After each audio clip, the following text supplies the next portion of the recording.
Amaravati quantum valley గురించి ప్రపంచమంతా మాట్లాడే రోజు సమీప భవిష్యత్తులో వస్తుందని ముఖ్యమంత్రి చంద్రబాబు అన్నారు. ప్రపంచానికే క్వాంటమ్ కంప్యూటింగ్ కి సంబంధించిన పరికరాలను కూడా తయారు చేసేలా క్వాంటమ్ ఎకో సిస్టమ్కు రూపకల్పన చేస్తున్నట్లు తెలిపారు. ఏపీలో space, drone, electronics, medtech park లాంటి ప్రత్యేక క్లస్టర్లు ఉన్నాయని వివరించారు. ఇండియా ఏఐ ఇంపాక్ట్ సమ్మిట్ 2026లో సీఎం చంద్రబాబు పాల్గొన్నారు. ప్రపంచ క్వాంటమ్ ఏఐ రంగాలకు చెందిన దిగ్గజ సంస్థల ప్రతినిధులు సమ్మిట్లో పాల్గొన్నారు. ఐబీఎం సహా ఇతర సంస్థలతో సీఎం సమక్షంలో రాష్ట్ర ప్రభుత్వం ఒప్పందాలు కుదుర్చుకుంది. ఏపీలో క్వాంటమ్ ఏఐ రంగాల్లో నైపుణ్యాభివృద్ధి, మౌలిక వసతుల అభివృద్ధి కల్పించే దిశగా 7 ఒప్పందాలు చేసుకుంది. అమరావతిలోని క్వాంటమ్ వ్యాలీకి జాతీయ, అంతర్జాతీయ స్థాయి గుర్తింపు తెచ్చేలా ఎంఓయూలు జరిగాయి. విద్యార్థులు, యువతకు ఏఐ, క్వాంటమ్ రంగాల్లో శిక్షణపై ఏపీ ప్రభుత్వం దృష్టి సారించింది.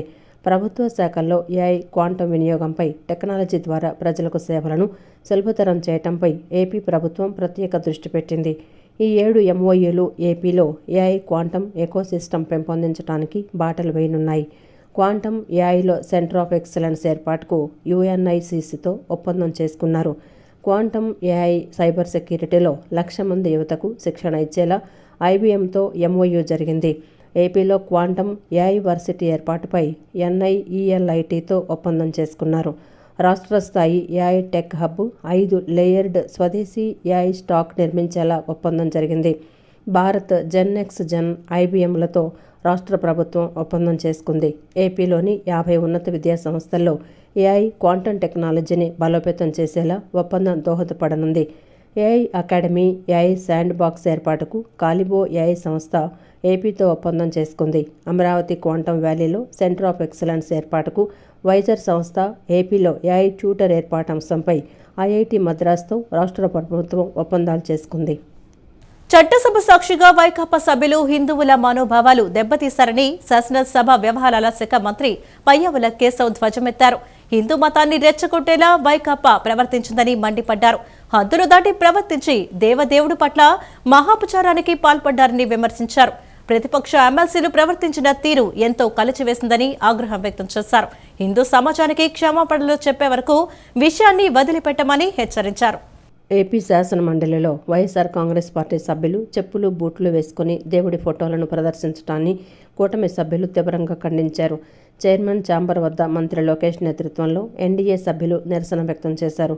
వైఎస్ఆర్ కాంగ్రెస్ పార్టీ చేసిన మహాపచారంపై కఠిన చర్యలు తీసుకోవాలని డిమాండ్ చేశారు. మంత్రులు పయ్యావుల కేశవ్, కందుల దుర్గేష్, అనిత, గుమ్మడి సంధ్యారాణి, సవిత, గొట్టిపాటి రవి, రామానాయుడు, కొల్లు రవీంద్ర, కూటమి ఎమ్మెల్యేలు నిరసనలో పాల్గొన్నారు. హిందూ మతాన్ని అవమానించారని చైర్మన్కు మంత్రులు తెలిపారు. ఇలాంటి చర్యను చైర్మన్ ఎలా అంగీకరిస్తారని నిలదీశారు. వైఎస్ఆర్ కాంగ్రెస్ పార్టీ చేసింది తప్పేనని మండలి చైర్మన్ మోషేన్ రాజు స్పష్టం చేశారు. వైఎస్ఆర్ కాంగ్రెస్ పార్టీ సభ్యులను పిలిచి మాట్లాడతానని చైర్మన్ తెలిపారు. బహిరంగ క్షమాపణలు చెప్పించి లెంపలేసుకునేలా చేయాలని కూటమి సభ్యులు డిమాండ్ చేశారు. అనంతరం మీడియా పాయింట్ వద్ద మంత్రి పయ్యావుల కేశవ్ మాట్లాడుతూ ప్రతిపక్ష ఎమ్మెల్సీలు ప్రవర్తించిన తీరు ఎంతో కలిచివేసిందని ఆగ్రహం వ్యక్తం చేశారు. దేవుడిని రాజకీయాల్లోకి లాగటం తగదన్నారు. సంయమనం పాటించే కొద్దీ రెచ్చగొడుతున్నారని, హిందువుల పట్ల వైఎస్ఆర్ కాంగ్రెస్ పార్టీ విధానం ఇదేనా అని నిలదీశారు. వెంకటేశ్వర స్వామి పట్ల తమ పార్టీ విధానం ఇదేనని జగన్ చెప్తున్నారా అని ప్రశ్నించారు. వెంకటేశ్వర స్వామి పట్ల వైఎస్ఆర్సీపీ పార్టీ విధానమా అని నేను అడుగుతున్నాను. వాళ్ళ పార్టీ ఫిలాసఫీనే ఇదా? It is time the society asks. ఈ సమాజానికి జగన్మోహన్ రెడ్డి గారు సమాధానం చెప్పాల్సినటువంటి అవసరం ఉంది. అవును, వెంకటేశ్వర స్వామి పట్ల మా విధానం ఇదే అని చెప్పాల్సినటువంటి అవసరం ఉంది. కాదు అని అంటే ఇది కాదు అని చెప్పాల్సినటువంటి అవసరం ఉంది. దీనికి ఖచ్చితంగా ఒక పార్టీ చేసేటువంటి చర్యలు, ఒక పార్టీ ప్రతినిధులుగా ఒకరో ఇద్దరో చేస్తే అది వ్యక్తులుగా అనుకోవచ్చు. పార్టీ మొత్తంగా లెజిస్లేటివ్ పార్టీ మొత్తంగా మీరు చేసినటువంటి చర్యని పార్టీ ఆదేశాల మేరకు జరిగినటువంటి చర్యగానే భావిస్తారు. అంటే జగన్మోహన్ రెడ్డి గారి ఆదేశాల మేరకు జరిగినట్టుగా చర్యగానే భావించాల్సినటువంటి పరిస్థితి ఉంది.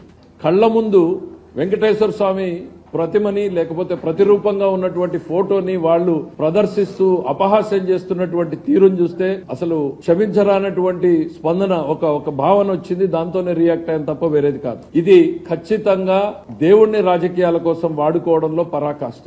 ఎస్, రాజకీయాల్లో మీరు ఎంత దూరమైనా పోవచ్చు, ఏమైనా ఎత్తుగడలేచ్చు, దట్ ఈస్ ఆల్ యాక్సెప్టబుల్. కానీ ప్రత్యక్ష దైవంగా కొలిచేటువంటి వెంకటేశ్వర స్వామిని రాజకీయాల్లోకి రావడము అంటే మీకు, మీ పార్టీకి, మీ పార్టీ అధినాయకుడికి దేవుడి పట్ల ఏ రకమైన ఆలోచన ఉంది అనేటువంటిది ఇవాళ సమాజం ఆలోచించుకోవాల్సినటువంటి అవసరం ఉంది. ఈ రోజు ప్రధానంగా వెంకటేశ్వర స్వామిని గత 2 నెలలుగా 3 నెలలుగా మీరు రాజకీయం కోసం వాడుతూనే ఉన్నారు. చాలా సంయమనంగా ఉంటున్నాం మా సైడ్ నుంచి. ఎందుకు అనంటే ఇది చర్చ స్వామి మీద జరగకూడదు, ఆ నేరస్తుల మీద జరగాలి. ఆ తప్పు చేసినటువంటి నేరస్తులు ఎవరైతే ఉన్నారో వాళ్ళ మీద జరగాలి. వాళ్ళు మీ పార్టీకి చెందినటువంటి వాళ్ళు, కొంతమంది అధికారులు, మీ వైవి సుబ్బారెడ్డి గారు కావచ్చు, ఇంకోరు వాళ్ళ మీద జరగాలి తప్ప స్వామి మీదనో స్వామి ప్రసాదం మీదనో జరగకూడదు అనేటువంటి ఆలోచనతో, సంయమనంతో మేమందరం కూడా ఉంటే ప్రతి రోజు కూడా మీరు రెచ్చగొట్టే రకంగా ప్రవర్తిస్తూ ఈ రోజు మీరు చేసినటువంటి చర్య అనేటువంటిది హిందూ సమాజాన్ని రెచ్చగొట్టేటువంటి చర్యగానే నేను భావిస్తున్నాను.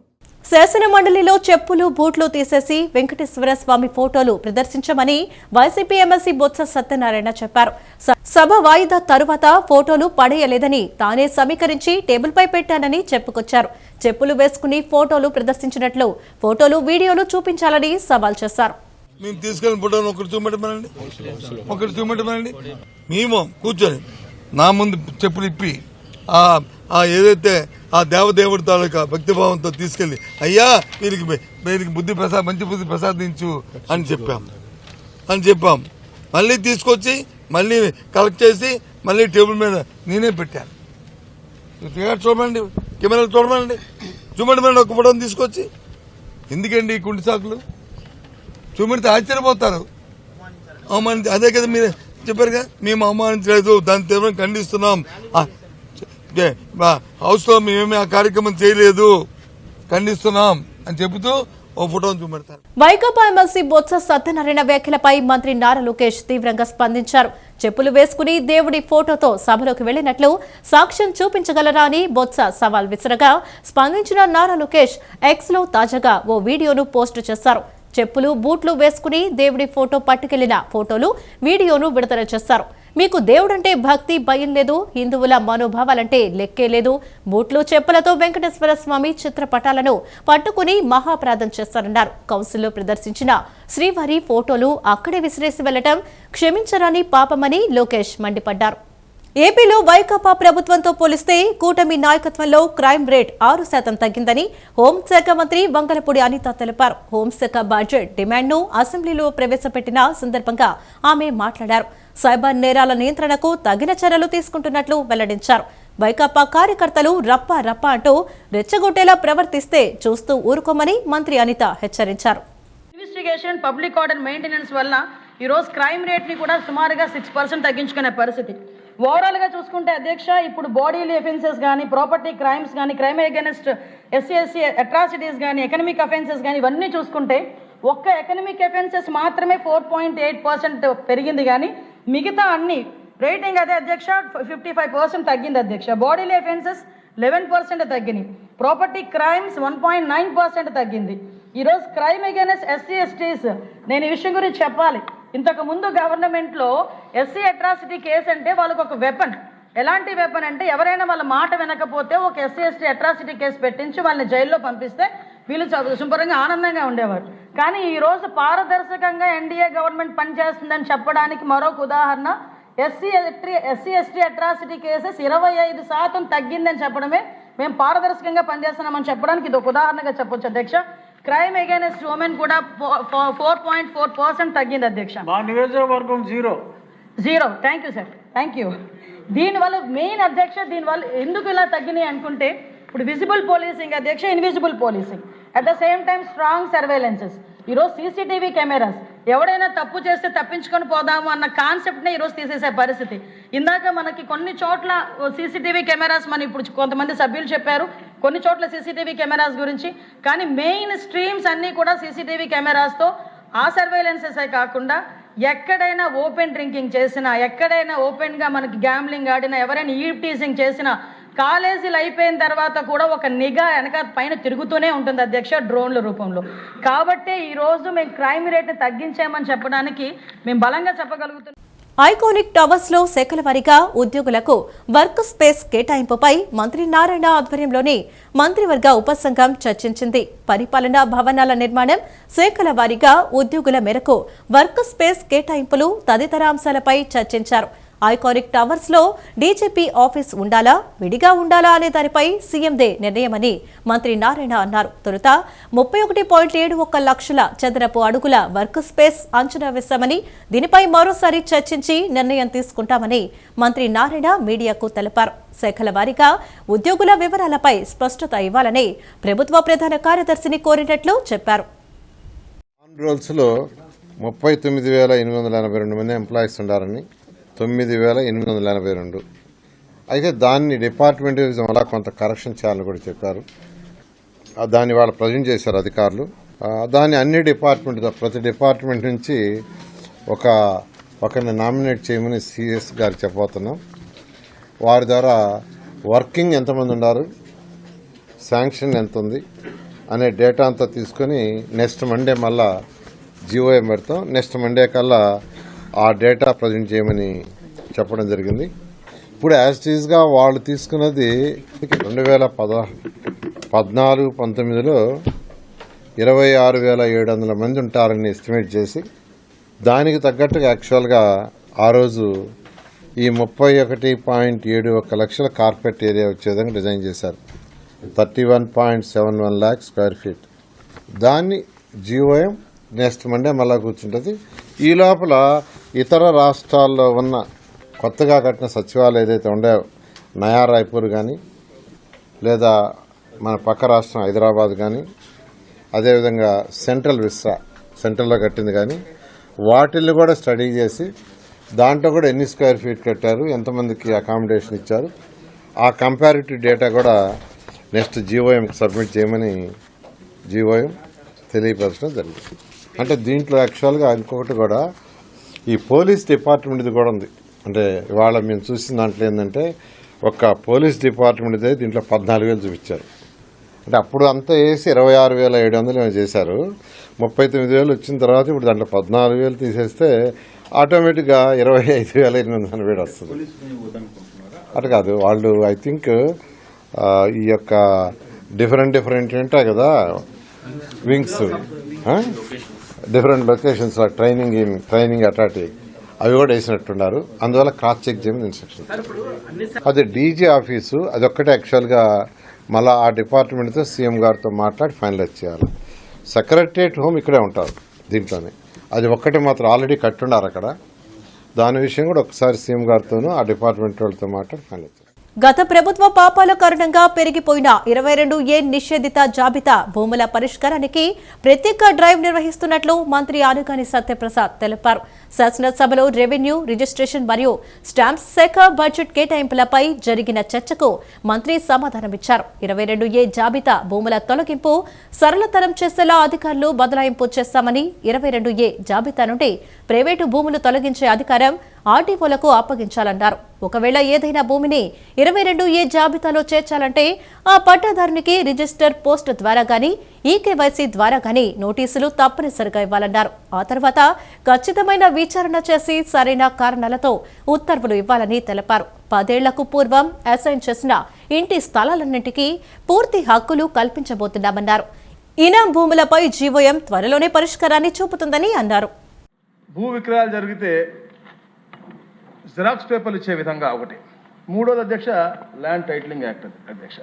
అంటే అందరి యొక్క హక్కులు హరించే విధంగా వారు ఇవన్నీ కూడా సంస్కరణ చేసి వారు అనువాయులు ఈ రాష్ట్రాన్ని దోచుకునే విధంగా దాదాపుగా 170,000 ఎకరాలు వారు అనువాయులు దోచుకోవడంతో పాటు దాని వల్ల క్రమబద్ధీకరించే విధంగా ఈ ల్యాండ్ టైటిలింగ్ యాక్ట్ని దాన్ని అనుసంధానం చేసి, రీసర్వేని ల్యాండ్ టైటిలింగ్ అనుసంధానం చేసి వారు దోచుకునే విధంగా ఇవన్నీ కార్యక్రమాలు చేశారు అధ్యక్ష. అయితే అధ్యక్ష, ఇప్పుడు ఏదైతే స్వర్ణాంధ్ర మిషన్ 2047 చెప్పేసి గౌరవ ముఖ్యమంత్రి గారు 10 సూత్రాల లక్ష్యాలుగా చేస్తా ఉన్నారు. దానికి అనుగుణంగా అధ్యక్ష రెవెన్యూ శాఖ కూడా భూ పరిపాలన సంస్కరణ తీసుకొస్తా ఉంది అధ్యక్ష. సురక్షితమైన, సమ్మిళితమైన, ప్రజలే కేంద్రంగా ఉండే భవిష్యత్ తరాలకు ఉపయోగపడే భూ వ్యవస్థను ఏర్పాటు చేసి సుస్థిర ఆర్థిక అభివృద్ధి తీసుకురావాలని చెప్పే లక్ష్యంతోనే ఈ సంస్కరణలు చేస్తాను అధ్యక్ష. సమ్మిళిత పురోభివృద్ధికి పునాదిగా ట్యాంపర్ చేయడానికి వీల్లేని భూమి హక్కులు రక్షణ చేస్తా ఉన్నాం అధ్యక్ష. దాంట్లో భాగంగా అధ్యక్ష సర్వే, రెవెన్యూ, రిజిస్ట్రేషన్ శాఖలను ఒకే డిజిటల్ వ్యవస్థలో కలిపి ట్యాంపర్ చేయడానికి వీలు లేకుండా బ్లాక్ చైన్ టెక్నాలజీతో పాటు భూమి రికార్డును భద్రం చేస్తా ఉన్నాం అధ్యక్ష. అలాగే అధ్యక్ష అన్ని పాత రెవెన్యూ రికార్డును కూడా అత్యాధునిక టెక్నాలజీతో స్కాన్ చేసి సురక్షితమైనటువంటి శాశ్వత డిజిటల్ గుర్తింపు భద్రత పరుస్తున్నాం అధ్యక్ష. రాష్ట్ర ఆర్థిక వ్యవస్థకు విద్యుత్ రంగం మూల స్తంభమని, దేశంలో విద్యుత్ సంస్కరణలకు నాంది పలికిన వ్యక్తి సీఎం చంద్రబాబు అని విద్యుత్ శాఖ మంత్రి గొట్టిపాటి రవికుమార్ అన్నారు. అసెంబ్లీలో బడ్జెట్పై చర్చలో ఇంధన శాఖ మంత్రి గొట్టిపాటి రవికుమార్ మాట్లాడారు. చంద్రబాబు విద్యుత్ సంస్కరణలతోనే హైదరాబాద్లో ఐటీ రంగం అభివృద్ధి చెందిందని, 2014-19లో అధికారంలోకి వచ్చిన 6 నెలల్లోనే రాష్ట్రాన్ని మిగులు విద్యుత్ రాష్ట్రంగా నిలిపారన్నారు. 2014-19లోనే రెన్యూబుల్ ఎనర్జీని 7 గిగావాట్లకు పెంచిన ఘనత సీఎం చంద్రబాబుదని చెప్పారు. 2019-24 మధ్యకాలంలో జగన్మోహన్ రెడ్డి ప్రభుత్వం విద్యుత్ వ్యవస్థను సర్వనాశనం చేసిందని, 9 సార్లు విద్యుత్ ఛార్జీలు పెంచి ట్రూ అప్ ఛార్జీల పేరుతో 30,000 కోట్లు భారం వేశారన్నారు. రెన్యూబుల్ ఎనర్జీ పెట్టుబడిదారులను రాష్ట్రం నుంచి వైసీపీ ప్రభుత్వం తరిమి కొట్టిందని మండిపడ్డారు. అప్పుల్లో కూరుకుపోయిన విద్యుత్ వ్యవస్థను కూటమి ప్రభుత్వం గాడిలో పెడుతోందన్నారు. విద్యుత్ వ్యవస్థను గాడిని పెట్టి 6 నెలల్లోనే మిగులు విద్యుత్ రాష్ట్రంగా తీర్చిదిద్దిన ఘనత ముఖ్యమంత్రి చంద్రబాబు నాయుడు గారిది అని చెప్పడంలో సందేహం లేదు. అదేవిధంగా 2014-19లో మా ప్రభుత్వం క్లీన్ ఎనర్జీ పాలసీని తీసుకొచ్చేసి 7 గిగావాట్ల వరకు రెన్యూబుల్ ఎనర్జీ సామర్థ్యాన్ని పెంచడం జరిగింది సార్. తర్వాత 19 నుంచి 24లో గత ప్రభుత్వం విద్యుత్ వ్యవస్థను సర్వనాశనం చేయడమే కాకుండా 122,000 కోట్ల పైగా అప్పులు చేసి విద్యుత్ శాఖను పూర్తిగా నిర్వీర్యం చేసింది సార్. అదేవిధంగా 9 సార్లు విద్యుత్ ఛార్జీలు పెంచడమే కాకుండా ప్రజల మీద భారం వేయటమే కాకుండా ట్రూ అప్ ఛార్జీల ద్వారా దాదాపు 30,000 కోట్ల పైన భారాన్ని ప్రజల మీద వేసింది సార్. రాష్ట్రంలో పెట్టుబడి పెట్టడానికి వచ్చిన రెన్యూబుల్ ఎనర్జీ డెవలపర్స్ కూడా తరిగొట్టే పరిస్థితి తీసుకొచ్చింది సార్. దాని ఫలితంగానే ప్రజల విశ్వాసాన్ని కోల్పోయి లాస్ట్కి వైఎస్ఆర్సీపీ పార్టీ 11 సీట్లకే పరిమితం అవ్వాల్సిన పరిస్థితి వచ్చింది సార్. అదేవిధంగా 2024 సంవత్సరంలో కూటమి ప్రభుత్వం అధికారంలోకి వచ్చిన వెంటనే చంద్రబాబు గారి నాయకత్వంలో వైట్ పేపర్ రిలీజ్ చేయడమే కాకుండా విద్యుత్ వ్యవస్థను గాడిలో పెట్టే కార్యక్రమాన్ని చేసింది సార్. గత ప్రభుత్వం ట్రూ అప్ ఛార్జీలు భారం వేసింది సార్. మన ప్రభుత్వం అధికారంలోకి వచ్చిన తర్వాత దేశంలో మొట్టమొదటిసారి ఏ రాష్ట్ర ప్రభుత్వం చేయలేని పని ట్రూ అప్ నుంచి ట్రూ డౌన్ చేసి 13 పైసలు ట్రూ డౌన్ చేసిన ఘనత ఈ రాష్ట్ర ప్రభుత్వాన్ని, కూటమి ప్రభుత్వాన్ని, చంద్రబాబు గారి నాయకత్వం సార్. అలాగే ఐస్ పాలసీ 2024 ఇంట్రడ్యూస్ చేసి 160 గిగావాట్ల సామర్థ్యాన్ని రెన్యూబుల్ ఎనర్జీ టార్గెట్ దిశగా ఈ ప్రభుత్వం పనిచేస్తుంది. ఏపీకి ప్రత్యేక స్టాంపు చట్టం అవసరమని ప్రభుత్వ విప్ యార్లగడ్డ వెంకట్రావు అన్నారు. రాష్ట్ర శాసనసభలో రెవెన్యూ మరియు రిజిస్ట్రేషన్ల శాఖపై జరిగిన చర్చలో గన్నవరం ఎమ్మెల్యే ప్రభుత్వ విప్ యార్లగడ్డ వెంకట్రావు కీలక సూచనలు చేశారు. రెవెన్యూ రిజిస్ట్రేషన్ స్టాంపుల విభాగానికి 3,867 కోట్ల 52,29,000 రూపాయలు కేటాయించినందుకు ధన్యవాదాలు తెలుపుతూనే ఆదాయాన్ని పెంచుకునే మార్గాలపై ఆయన ప్రసంగించారు. పాసు పుస్తకాలపై జగన్ తన ఫోటోలు వేసుకోవటం దారుణమన్నారు. రాజముద్రతో కూటమి ప్రభుత్వం కొత్త పాసు పుస్తకాలు పంపిణీ చేయడంపై హర్షం వ్యక్తం చేశారు.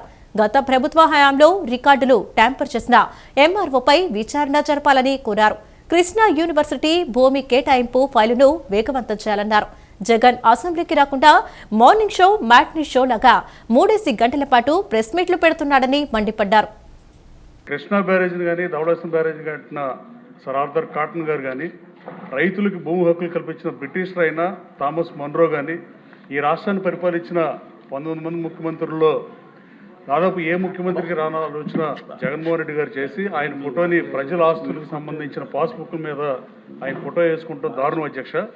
దానికి ఆయన సిగ్గుపడాలని భావిస్తున్న అధ్యక్ష. ఈ ప్రభుత్వ అధికారంలోకి వచ్చిన తర్వాత ఎవరి ఆస్తుల మీదైనా గవర్నమెంట్ రాజముద్రతో పాస్బుక్లు పంపిణీ చేసినందుకు మంత్రి గారికి, ముఖ్యమంత్రి గారికి ధన్యవాదాలు తెలియజేస్తూ, అలాగే అధ్యక్ష నా నియోజకవర్గంలో కూడా 22A నుంచి మరలపాలెం అనే విలేజ్ని మొత్తాన్ని 22A పెట్టారు అధ్యక్ష. దాన్ని రిమూవ్ చేసినందుకు రెవెన్యూ మంత్రి గారికి ధన్యవాదాలు తెలియజేస్తున్నాను అధ్యక్ష. ఇంకా ఉన్నాయి కానీ అవి కూడా చూడాల్సిన అవసరం ఉంది అధ్యక్ష. అలాగే ప్రభుత్వానికి ఒక సూచన చేద్దాం అనుకుంటున్నా అధ్యక్ష. స్టాంప్స్ యాక్ట్ గురించి కేవలం 3,867 కోట్లు బడ్జెట్లో కేటాయించారు అధ్యక్ష. ఇదే 3,800 3,000 కోట్లు కొత్తగా రెవెన్యూ డిపార్ట్మెంట్కి ఆదాయం వచ్చే పరిస్థితి ఉంది అధ్యక్ష. రాష్ట్రానికి నిర్దిష్ట ఏపీ స్టాంప్ చట్టం అవసరం ఉంది అధ్యక్ష. కర్ణాటక కానీ, గుజరాత్ కానీ, మహారాష్ట్ర కానీ, రాజస్థాన్ కానీ ఇలా అన్ని రాష్ట్రాలకి రాష్ట్ర చట్టానికి సవరణ ద్వారా అదనపు ఆదాయాన్ని సేకరించడానికి వాళ్ళ సొంత స్టాంప్ చట్టాన్ని కలిగి ఉన్నారు అధ్యక్ష. ఉదాహరణకు ప్రతి రిజిస్ట్రేషన్కి గో సంరక్షణ నిధికి కట్టే స్టాంప్ డ్యూటీ 10% సేకరించడానికి కూడా రాజస్థాన్ గవర్నమెంట్ కూడా స్టాంప్ చట్టాన్ని సవరించుకుంది అధ్యక్ష. రాజ్యాంగ వ్యవస్థలో పార్లమెంట్, అసెంబ్లీల ఏర్పాటులో చట్టాలు ఉంటాయి కానీ దీన్ని అనుసరించి నియమ నిబంధనల్ని 29 రాష్ట్రాల్లో రాష్ట్రాల అసెంబ్లీలు రూపకల్పన చేసుకున్న పరిస్థితి అధ్యక్ష. కొన్ని విషయాల్లో చట్టాల నిబంధనలు లేకపోయినా సాంప్రదాయాలు ఉంటాయి అధ్యక్ష సభలకి. కానీ చట్టసభలు ఏర్పాటైనప్పటి నుంచి ఈ సాంప్రదాయాలు దశాబ్దాల కాలంగా కొనసాగుతున్నా ఈ మూడింటిపైన జగన్మోహన్ రెడ్డి గారికి అవగాహన ఉందో లేదో, నమ్మకం ఉందో లేదో నాకు తెలియదు. కానీ 1968లో కౌల్ అండ్ షక్దర్ అని చట్టసభల వ్యవహారాలపై బుక్ రాసిన పరిస్థితి అధ్యక్ష. ఆ బుక్ ప్రామాణికంగానే పార్లమెంటరీ సాంప్రదాయాలు కానీ, అన్ని రాష్ట్రాల అసెంబ్లీ సాంప్రదాయాలు కానీ ప్రామాణికంగా తీసుకుని రాసిన అధ్యక్ష. ఆ బుక్ ఇప్పుడు అమెజాన్లో కూడా ఉంది అధ్యక్ష, 3,250 రూపాయలు. ఈ బుక్ను ఒకటి మెంబర్లందరికీ, అలాగే జగన్మోహన్ రెడ్డి గారు కూడా ఒకటి పంపిస్తే చదువుకుని రాని హోదా అడగడం మానేస్తారని నేను భావిస్తున్నాను అధ్యక్ష. అలాగే గౌరవ మంత్రి ఉంది అధ్యక్ష, మేము గ్రీవియన్స్ డేలు రోజు పెట్టమని ముఖ్యమంత్రి గారు చెబుతుంటే పెడుతున్నాం అధ్యక్ష. దాంట్లో వచ్చిన సమస్యలు రెవెన్యూ మంత్రి అయితే రెవెన్యూ మంత్రి అనగాని గారికో, లేకపోతే ఎనర్జీ అయితే ఎనర్జీ మినిస్టర్ గుట్టిపాటి రవి గారికి ఇస్తున్నాం అధ్యక్ష. పులివెందుల్లో అర్జీలు తీసుకున్న జగన్మోహన్ రెడ్డి గారు వాటిని ప్రభుత్వానికి పంపిస్తున్నాడా, సంబంధిత మంత్రులు పంపిస్తున్నారా లేదో తెలుసుకొని క్యూరియాసిటీ అడుగుతుంది అధ్యక్ష. లేకపోతే అడిగిన సొంత డబ్బులతో పరీక్షిస్తారా? అలాగే అధ్యక్ష, మీరు నిన్న ప్రెస్ మీట్ పెట్టి ఇక్కడ చట్టసభకు రాకుండా ప్రెస్ మీట్లు పెట్టి కొన్నాళ్ళు మార్నింగ్ షో, కొన్నాళ్ళు మ్యాట్నీ షో లాగా 3 గంటలు ప్రెస్ మీట్లు పెడతాం అధ్యక్ష. అసలు కేశవ్ గారు బడ్జెటే గంట సేపు ప్రవేశపెడితే దాని మీద 3 గంటలు మాట్లాడిన పరిస్థితి అధ్యక్ష. ఒకవేళ ప్రతిపక్ష హోదా రాదు కానీ 10% ఆఫ్ సీట్లు లేవు కాబట్టి గేట్ నెంబర్ 4 నుంచి ఎమ్మెల్యేలు వచ్చే వేలో రావటం అవమానంగా భావిస్తే గేట్ నెంబర్ 2కి నుంచి ఇస్తాకే ఉన్న అవకాశం ఉంటే మాజీ ముఖ్యమంత్రికి. బడ్జెట్లో తమకు తీవ్ర అన్యాయం జరిగిందని, బీసీలకు ఇచ్చిన ఏ ఒక్క హామీ కూటమి ప్రభుత్వం నెరవేర్చలేదని రజక సంఘాల నాయకులు ఆందోళన వ్యక్తం చేశారు. కూటమి ప్రభుత్వం వచ్చి 2 ఏళ్లు గడిచినా రజకుల సంక్షేమం పట్టించుకోవటం లేదంటూ రాష్ట్ర రజక సంఘాల ఆధ్వర్యంలో తాడేపల్లి డాక్టర్ బిఆర్ అంబేద్కర్ విగ్రహం వద్ద ఆందోళన కార్యక్రమం నిర్వహించారు. ఆందోళన అనంతరం అసెంబ్లీ వైపు ర్యాలీగా వెళుతున్న రజక సంఘం నాయకులను పోలీసులు అడ్డుకున్నారు. ఈ క్రమంలో పోలీసులు రజక సంఘం నాయకుల మధ్య వాగ్వాదం, తోపులాట చోటు చేసుకుంది. రజక నాయకుల్ని పోలీసులు అదుపులోకి తీసుకుని తాడేపల్లి పోలీస్ స్టేషన్ కు తరలించారు. బడ్జెట్లో బీసీల సంక్షేమానికి రావలసిన 8,000 కోట్ల రూపాయలకు కోత పెట్టారని తెలిపిన రజక సంఘాల నాయకులు ఆగ్రహం వ్యక్తం చేశారు. ఈ ఆందోళన కార్యక్రమంలో ఆంధ్రప్రదేశ్ రజక వృత్తిదారుల సంఘం రాష్ట్ర ప్రధాన కార్యదర్శి మన్నూరు భాస్కరయ్య, సి గురుశేఖర్ రాష్ట్ర అధ్యక్షులు వల్లవాపురం వెంకటేశ్వర రాష్ట్ర ఉపాధ్యక్షులు, వీరితో పాటు రజక సోదరులు, మహిళలు పాల్గొన్నారు.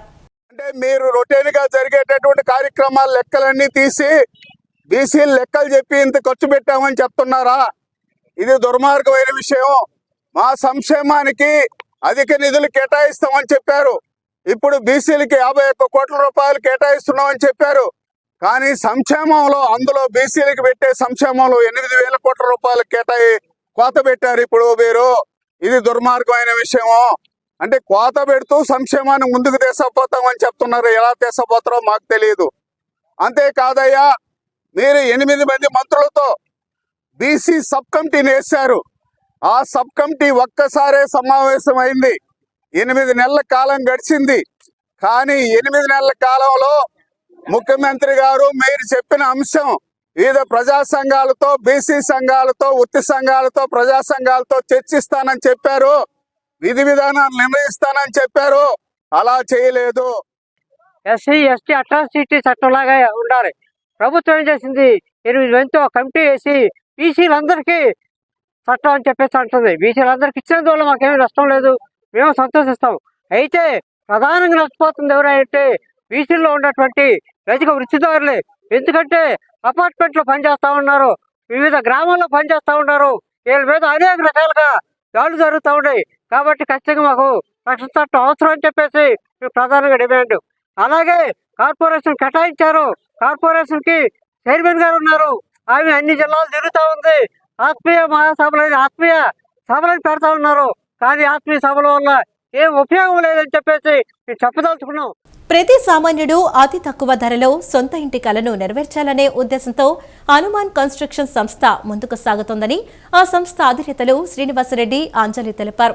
విజయవాడ పాతపాడు, నున్న, తాడికడప, ప్రొద్దుటూరు, తోట్లవల్లూరు, పామరు, నందిగమ ప్రాంతాల్లో మా వెంచర్లు అందుబాటులో ఉన్నాయని, మరో 7 వెంచర్లు అందుబాటులోకి తీసుకువస్తామని పేర్కొన్నారు. విజయవాడ హనుమాన్ కన్స్ట్రక్షన్ కార్యాలయం ప్రారంభోత్సవం ఘనంగా జరిగింది. ఈ కార్యక్రమానికి మపే సంస్థ అధినేత శ్రీనివాసరెడ్డి అంజలి మాట్లాడుతూ ఇళ్ల స్థలాలు ధరలు ఆకాశాన్నంటిన తరుణంలో ప్రతి సామాన్యుడు అతి తక్కువ ధరలో సొంత ఇంటి కలను నెరవేర్చాలనే ఉద్దేశంతో హనుమాన్ కన్స్ట్రక్షన్ కృషి చేస్తోందన్నారు. విజయవాడ పాతపాడు, నున్న, తాడిగడప, ప్రొద్దుటూరు, తోట్లవల్లూరు, పామర్రు, నందిగామ ప్రాంతాల్లో తమ వెంచర్లు అందుబాటులో ఉన్నాయన్నారు. భవిష్యత్తులో మరో 7 వెంచర్లు అందుబాటులోకి తీసుకొస్తామని తెలిపారు. లేటెస్ట్ సీసీ రోడ్లు, డ్రైనేజీ అందరికన్నా భిన్నంగా డెవలప్ చేసి కస్టమర్లకు ఇస్తామని తెలిపారు. ఆయా ప్రాంతాల మార్కెట్ ధరకు అనుకూలంగా గజం 4 నుంచి 20 లక్షల వరకు ఉంటుందని తెలిపారు. నెలవారీ కట్టే విధానాన్ని త్వరలో ప్రారంభించేందుకు సన్నాహాలు చేస్తున్నట్లు వివరించారు. ఈ వెంచర్లు ఎక్కడైతే శ్రీనివాస్ గారు స్థాపిస్తూ ఉన్నారో పామారు కానీ, పొద్దుటూరు కానీ, తర్వాత